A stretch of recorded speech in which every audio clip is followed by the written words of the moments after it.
Welcome back to Just Chattin. This is our series of Thursday night videos where we're just going to talk about whatever it is you want to talk about. And this is simply our vehicle for getting our community involved and having something entertaining to do. Well, the last video I posted in the Just Chatting series drew a comment that really sort of floored me, frankly. It was buried in the response to another comment. And I'm going to read it to you. This is part of the comment. I'm not going to read you the whole thing, just the relevant portion. It was posted by someone calling themselves healthcare worker. And here's the relevant section of the comment. Imagine if it was a swap of the sexes. Imagine if Megan, that's how it's spelled in the comment, was saying things like, "I didn't know I was trapped until Harry made me realize," etc. Whole world would be screaming abuse. Well, shame on me for not seeing that. Yeah, I am falling into that dreadfully guilty little trap of thinking that abuse is something that men do to women. Well, no. I mean, there have always been abusers of both sexes out there, and these days with same-sex marriages, you can see abuse of male on male, female on female. You can see abuse of females on males, and, well, as I say, shame on me for not being more open-minded. So when I saw that comment, I went online and started looking to see if this is something that's out there in the ether, if this is simply one person's viewpoint, or if other people are seeing this. And, well, turns out other people are saying the same things. So I thought we would put it to the test. And yes, I'm an educator. I can put anything to a test. So when we come back, let's see what we can find out.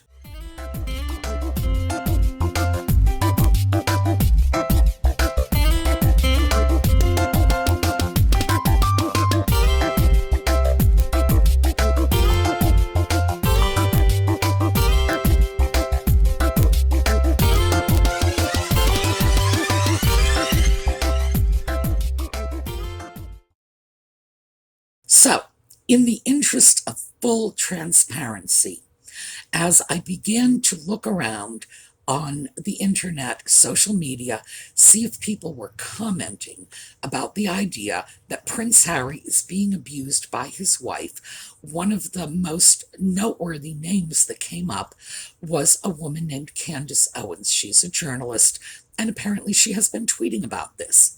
So I looked up Candace Owens, and much to my surprise, Candace Owens attended the same university from which I received my master's degree in education, came from this university.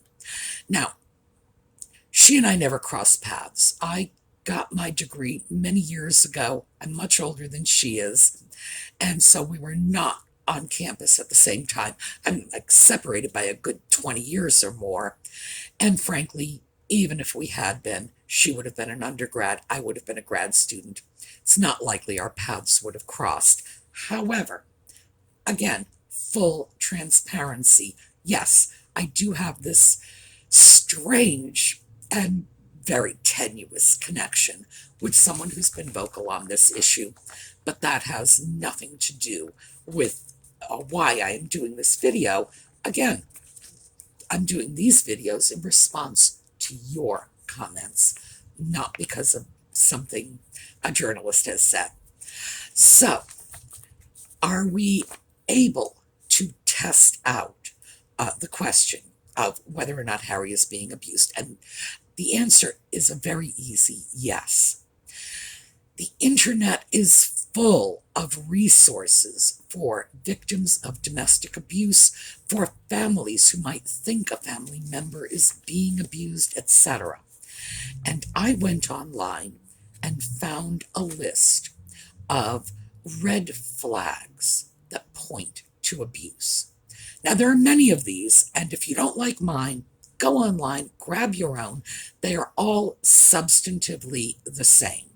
The one I chose came from the Portland, Oregon Police Department, and I chose this for a couple of reasons. First of all, the Portland, Oregon Police Department is a very reputable and reliable source of information, especially since some forms of abuse are a crime. So, when it comes to crime, go to the police. Also, because this is coming from a law enforcement department, it's going to be clear and comprehensible. When they put out materials, they're putting out materials for all of society, and therefore it's not something that requires a great deal of education, a background in psychology, a background in sexual violence. No, no. Anybody can understand the list they've put out. Now, their list has 18 sort of warning flags. I have eliminated from our discussion 6 of them because they are dealing with physical violence. To the best of my knowledge, nobody is alleging physical violence in this situation, and in any case, it's outside of our purview. So I've eliminated those. And I eliminated one further point because it was gender specific. It deals with abuse of male on female. So it's not applicable. That left us with 11 points. And I thought we would go through them one by one and see if we have reason to believe there is a problem here. We've got a perfectly objective list, and fortunately for us, we have a couple we are examining who live their lives on the front pages. So, if the information is out there, we have a very good chance of finding it. All right, let's start with point number 1, jealousy and possessiveness. Now, this is the first. I do not believe these points were listed in any specific order. So, jealousy and possessiveness. Do we believe that Harry is a victim of jealousy or possessiveness? I have been unable to find anything that indicates he is victimized by jealousy. In other words, I'm not seeing any indication that Harry's wife is accusing him of running with other women, or that, he is in fact running with other women. No, I'm not seeing that. If you are, we got a comment section. Let me know. But possessiveness, yes. And I don't think we need to look any further for that than simply the photos. So let me show you a few photographs.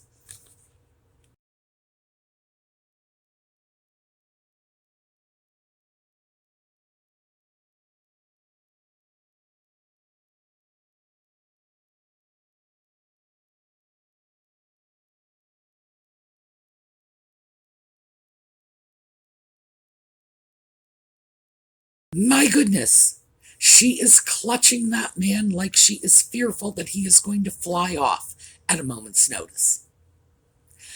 The body language from those photos is obvious. Of course, there is possessiveness. She is clutching him. There's no two ways around it. And by the way, I grabbed a few photos. There are scores of similar photos. I could probably spend half an hour just showing slideshows of nothing but clutching photos. One of the things that occurred to me because of healthcare workers' comment that if this were the other way around, we would all be up in arms. I was remembering having seen a photograph of Woody Allen holding his wife / former stepdaughter, Sun Yi, His hand was around her upper arm, and people just went crazy about that. They said this is a clear sign of abuse. Let me show you that picture.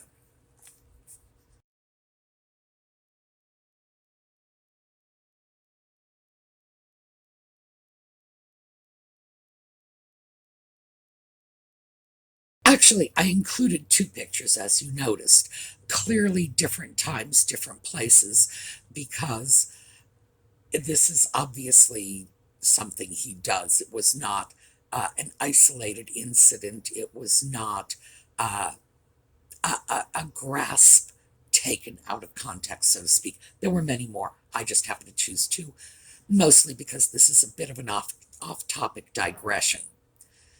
But it's clear to anyone looking at these clutching sort of photographs what is going on. I don't think we need to look any further than that. It's the possessiveness is quite clear. But again, we have a comment section. You disagree? Go ahead. Controlling behavior. So this is the second point on our list. And again, we've got pictures. Let's take a look.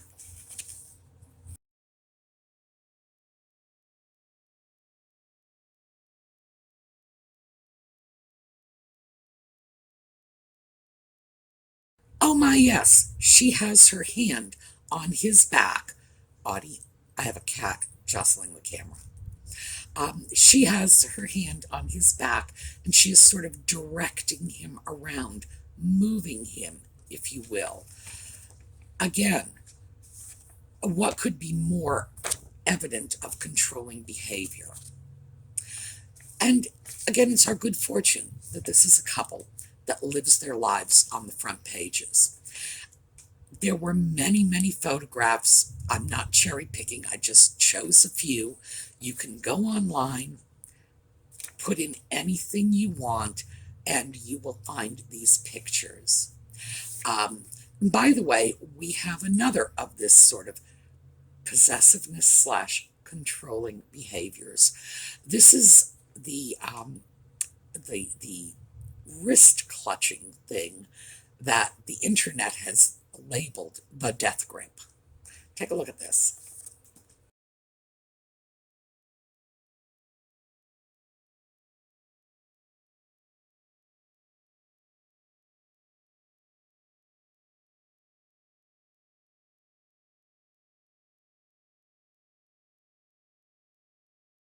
Yeah, again, what we see is a woman grabbing onto a man, holding him, restraining him, pushing him, etc.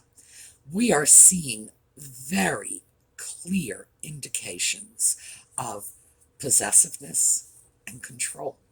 So I would have to say, yeah, you know, yeah. Next up, quick involvement. Well, Harry said that he knew she was the one for him by the second date. And apparently, within 3 dates, they had solidified their relationship. The notes on this from the Portland Police Department, the explanation says 6 months or less before living together or engaged. Well, we're talking about 3 dates. So, yes, we would have to say quick involvement, and this is from Harry and Meghan's own mouths. We know it was not just quick, it was almost instantaneous. So, yeah, another check mark. Unrealistic expectations. Now, let me read a little of this so that it will be a little more clearly defined. Compliments you in a way that makes you seem superhuman, over-flattering, expects you to be perfect, says, I am all you need, you are all I need. Well, for this, we are going to another source. This is Lady Colin Campbell's book on Harry and Meghan. Now, this is not a scholarly work. This is not history. This is, in this case, and in fact, the quote I'm going to is more gossip than anything else, but it does, in fact, describe what we are looking at. So, in this section, Lady Cullen Campbell is quoting a friend of Harry's. She would be constantly reinforcing her control over him by agreeing with him, indicating how clever he was, how wonderful, laying on the adulation with a trowel. It was pure treacle. Now, it goes on, but quite obviously, that is the sort of thing we need to hear as gossip, if you will, when one of Harry's friends is disclosing. So let's take a look at this again. Compliments you in a way that makes you seem superhuman, over-flattering, expects you to be perfect. Laying on the adulation with a trowel, it was pure treacle. I would have to say, yeah, we gotta check that box too. Next, isolation. And again, that has been on the headlines for over a year now. Puts down everyone you know. Friends are either stupid, slutty, or you're cheating with them. Family's too controlling, doesn't really love you, or you're too dependent on them. Well, what we have seen is that Prince Harry was removed from not just his family, his friends, his social unit, all of his personal resources, his own little safety nets, the people he could go to for comfort and support, but picked up and dropped into Southern California, which is the territory of his actress wife. Has he been isolated? There's no doubt. Anybody who reads the papers knows this. It's just, this one, if I could check this twice, I would, because that is so abundantly clear. Yes, he has been isolated. Those relationships were poisoned, and they are still being poisoned. So, yeah, that's a no-brainer. Next up, blames others for problems. If there are problems at school or work, it is always someone else's fault. If anything goes wrong with the relationship, it's your fault. Won't take responsibility for their own behavior. Well, again, I think that one is pretty clear. When Meghan couldn't adjust to life in the UK as a duchess or princess or whatever it was she was trying to be, it was everyone else's fault. It was the media. It was the racist British people. It was the nasty royal family. It was everyone but herself. She was the one who was trying and doing everything, and everyone else was shooting her down, when in reality, as we all know, because we are people with common sense, we all know that if you enter a job, a life, a role, and it is such a dismal failure, you really need to look at what your contribution is to the fiasco. She doesn't. It's everyone else's fault, and there is no lack of blame. Blame is important in this because some people, when things don't work out, they can remove themselves from blame without actively throwing someone else under the bus. It was a misunderstanding. We didn't have a clear idea of one another's expectations. I didn't know what to expect from them. They didn't know what to expect from me. We all tried, but it didn't work out. Oh no! Someone else was to blame. Someone else did this. They did this on purpose. So it's that blame element that's critical in this too. Next up, related note, blames others for their feelings. Tries to make you responsible for how they feel. You're making me mad. You're hurting me by not doing what I ask. I can't help being angry. Won't take responsibility for their own feelings. So I didn't have to go far for that one. This is a transcript of that famous Dear Daddy letter, the letter she wrote to her father that was allegedly leaked by friends and made it into the media, and there was a lawsuit. Well, here are some relevant passages. Turning a blind eye to the pain you're causing. Your actions have broken my heart into a million pieces. If you love me as you tell the press you do, please stop. That's repeated a couple of times. That seems to be the mantra of this letter. Please stop creating so much pain. You watched me silently suffer at the hands of her, this is meaning Samantha, her sister, of her vicious lies. I crumbled inside. Megan silently suffered. Yeah, right. I don't think that woman silently suffered from anything in her life. I have a feeling that if she gets a paper cut, we're all going to know about it. But the letter is a litany of you are responsible for my unhappiness. And this is just one example. It's convenient because we actually have a text.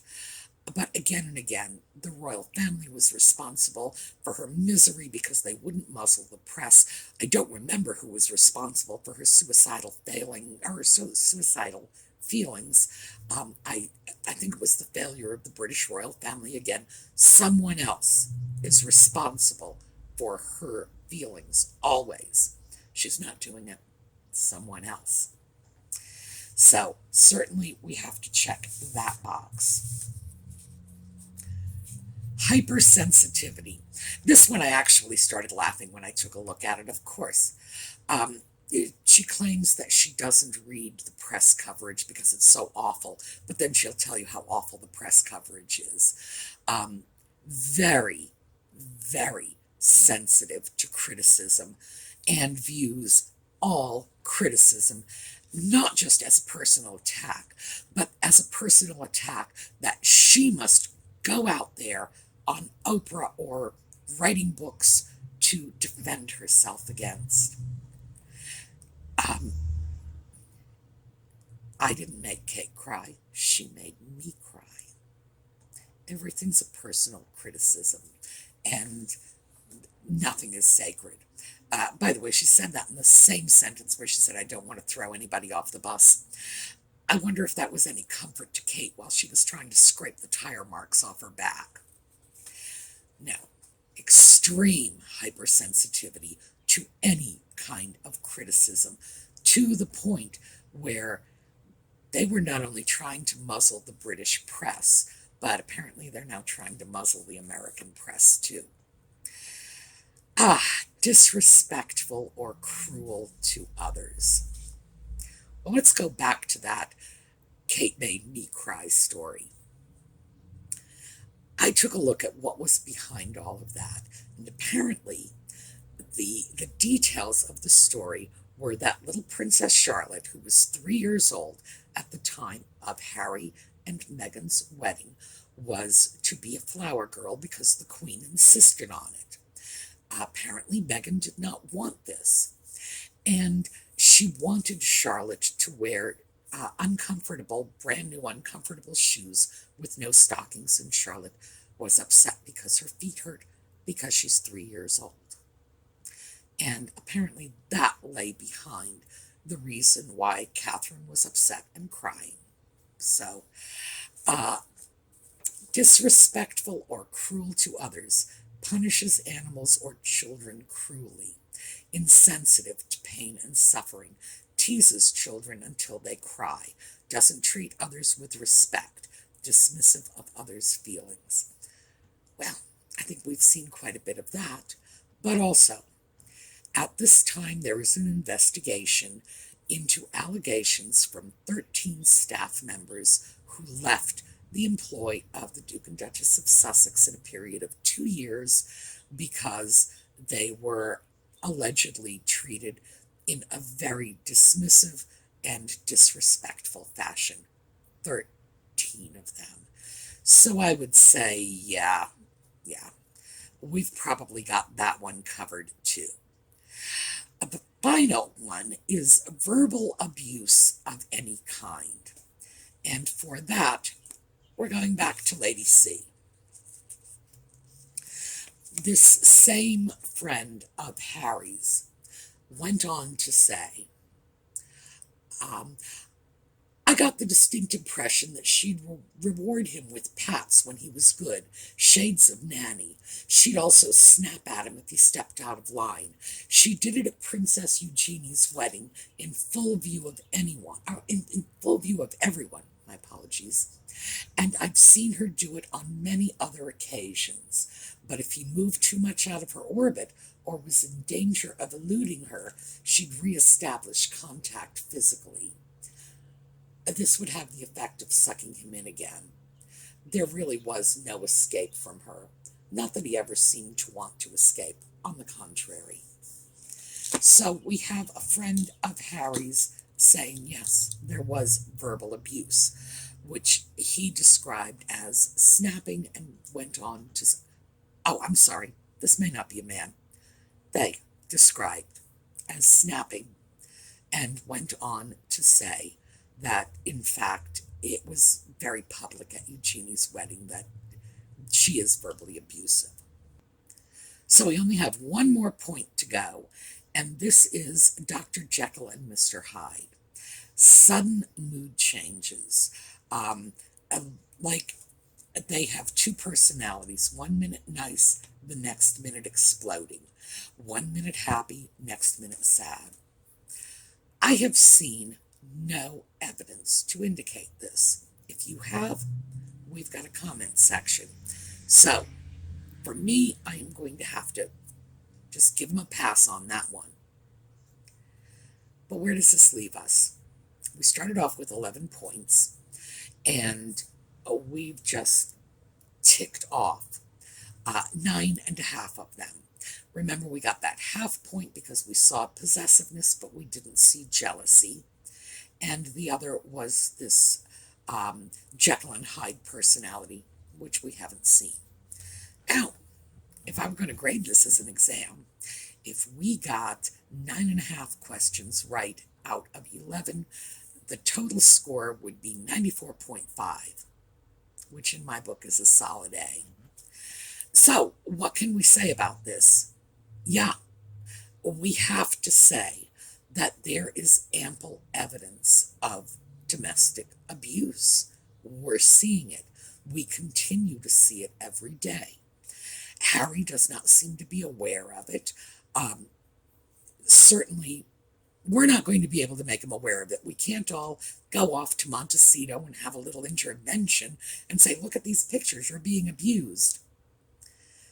But what it does mean is, even though it doesn't give him a free pass to do whatever he pleases without allowing us to hold him accountable for the things he says or does, we are going to have to temper this with the knowledge that these are ideas that are probably being spoon-fed to him by someone else.